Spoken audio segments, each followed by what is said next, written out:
हम लोग डिस्कस करेंगे वेरियस रिटर्न के बारे में जो जीएसटी में फिल किया जाता है। ठीक है, अब आपको मालूम है कि जीएसटी में दो तरह की स्कीम होती है, एक आपके रेगुलर टैक्स पेयर होते हैं और दूसरे आपके कंपोजिशन, राइट। अगर हम बात करें रेगुलर टैक्स पेयर की तो वो उनको जो फॉर्म फिल करना होता है, पहला फॉर्म होता है आपका GSTR 1। ठीक है, GSTR 1 जो फिल करना होता है वो फॉर्म फिल करना होता है आउटवर्ड सप्लाई के लिए।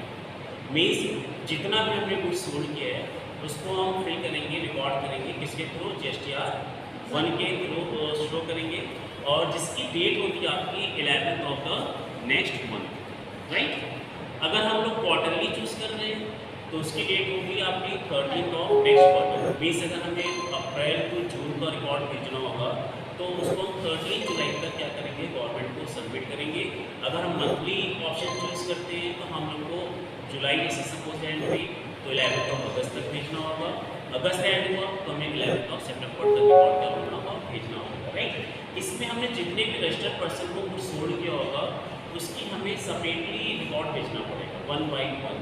अगर हमने 10 B2B मीन्स रजिस्टर्ड पर्सन को सोल्ड किया तो हमें जिस पर्सन को सोल्ड किया उसकी पूरी डिटेल, उसका GST नंबर कितना है, इनवाइस नंबर कितनी है, डेट ऑफ इनवाइस कितनी है, टैक्सेबल वैल्यू कितनी है, प्रोडक्ट का HSN कोड कितना है, उस पर GST रेट किस रेट से अप्लीकेबल हो वो कितना है, टैक्स रेट टैक्स वैल्यू कितनी है और टोटल इनवाइस वैल्यू कितनी है, ये हमें किस लिए फिल करना होगा, GSTR 1 में देना होगा।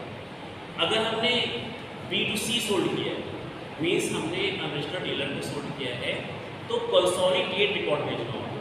कंसोलिडेट मीन्स सारा रिकॉर्ड क्या करेंगे, एक साथ मर्ज कर देंगे। हमने 50 बिल इशू किया रजिस्टर्ड डीलर को तो 50 का टोटल करके एक साथ सबमिट कर देंगे, यानी B2B हमें सेपरेटली देना है, 1 by 1 देना है, और B2C हमें क्या देना है, कंसोलिडेटेड देना है।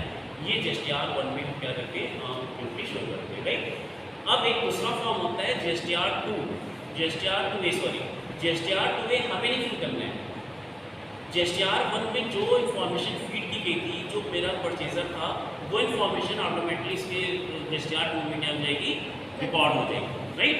फॉर द एग्जाम्पल हमने आप लोग को गुड सोल्ड किया और आप गुड सोल्ड करने के बाद हमने आपका GST नंबर डाला, आपका पूरा रिकॉर्ड शो किया GSTR 1 में, तो जो इन्फॉर्मेशन हमने R1 में शो करी है वो ऑटोमेटिकली कहाँ चली जाएगी, आपके 2A में ऑटोमेटिकली शो हो जाएगी कि हमने इनसे गुड्स क्या किया था, परचेज किया, राइट। उसके बाद एक फॉर्म में फिल करना होता है GSTR 3B। GSTR जो 3B होता है वो आउटवर्ड सप्लाई कितनी थी उसकी summary, inward supply means purchase कितनी थी उसकी समरी, और जो टैक्स का कैलकुलेशन बन रहा है वो टैक्स हम किसके थ्रू भरेंगे, GSTR 3B, right. Outward supply में जो टैक्स हम देते हैं उसको हम बोलते हैं आउटपुट GST, राइट। और जो हमने परचेज किया था उसमें भी क्या मिली थी, इनपुट GST। वो एडजस्ट करने के बाद जो टैक्स का पेमेंट करेंगे वो किसके थ्रू करेंगे, GSTR 3B के थ्रू पर पेमेंट करेंगे, राइट। इसके बाद एक मेरा होता है एनुअल रिटर्न होता है GSTR 9, जिसकी डेट होती है आपकी 31 दिसंबर of the next financial year. अगर मेरा 21-22 को ईयर क्लोज हुआ तो 31 दिसंबर 2022 को हमने GSTR 9 को क्या करना होगा, फिल करना होगा। लेकिन अभी इसमें क्या चल रहा है कि अगर आपका टर्नओवर 2 करोड़ से कम है तो GSTR 9 आपके लिए क्या है, ऑप्शनल है, आपको फाइल करने की जरूरत नहीं है। आप चाहो तो कर सकते हो, आप चाहो तो ना, राइट। ये बात होगी किसकी, जो आपके रेगुलर टैक्स पेयर। अब बात आती है कंपोजिशन टैक्स पेयर की।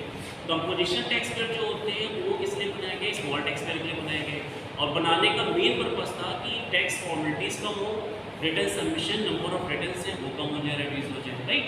तो वो कौन सा फॉर्म भरते हैं, वो भरते हैं CMP 08 भरते हैं, जो कि आपको क्वार्टरली रिटर्न जाता है, 3 मंथ में एक बार जाएगा, और जिसमें सिर्फ हमें क्या शो करना होता है, आउटवर्ड सप्लाई शो करनी होती है, और आउटवर्ड सप्लाई में 1% की टैक्स रेट से हम टैक्स कैलकुलेट कर लेते हैं, वो गवर्नमेंट को क्या कर देते हैं, पेमेंट कर देते हैं, इसके थ्रू CMP 08।